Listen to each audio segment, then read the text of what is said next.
ద్వారా వచ్చిన ప్రాణం నేనంటూ చుట్టూ లేనప్పుడు ఎవరిని ఇబ్బంది పెట్టకుండా వాళ్ళ సొంతంగా బ్రతికేలాగా పరిస్థితిని కల్పించడమే నా ఈ తపన.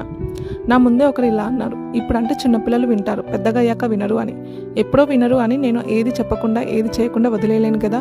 నేనంటూ వాళ్ళకు ఒక దారి క్రియేట్ చేస్తాను, వాళ్ళు హ్యాపీగా మంచి లైఫ్ లీడ్ చేయడానికి. వాళ్ళు ఆ దారి చూసుకుంటారా పక్క దారి చూసుకుంటారా అనేది వాళ్ళ ఇష్టం.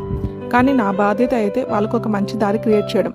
ఒకవేళ తప్పుదారిలో వెళ్ళినా నా మాటలు వాళ్ళను మళ్ళీ మంచి దారిలోకి తీసుకెళ్తుంది అని నా నమ్మకం. మన ప్రేమ పిల్లల్ని ఎదిగేలాగా చేయాలి, కానీ చేతకాని వాళ్ళలాగా కాదు. గారాబం చేసి పిల్లల్ని వీక్ చేయొద్దు. ఎలాంటి ఛాలెంజెస్ వచ్చినా ఎదుర్కొనేలా తయారు చేయాలి. ఇండిపెండెంట్గా ఉంటూ రెస్పాన్సిబిలిటీగా ఉండాలి. గర్వంతో కాదు జ్ఞానంతో పెంచాలి. వీక్గా కాదు ఛాలెంజ్ ఎదుర్కొనే విధంగా తయారు చేయాలి. మనం ఎప్పుడు పక్కన ఉండలేం కాబట్టి వాళ్ళకంటూ ఒక సెన్స్ ఉండాలి, what is right what is wrong అని.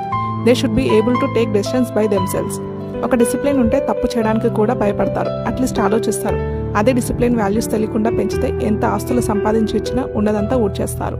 నా గోల్ ఒకటే, నా పిల్లలకి ఒక రియల్ లగ్జరీ లైఫ్ ఇవ్వాలి. కానీ అది జస్ట్ మనీ ఆర్ ప్రాపర్టీస్తో కాదు, వాటితో పాటు మంచి values, devotion, responsibilities, life skills and most importantly ఇండిపెండెంట్గా స్టాండ్ అవ్వగలిగే స్ట్రెంగ్త్ కూడా ఇవ్వాలి.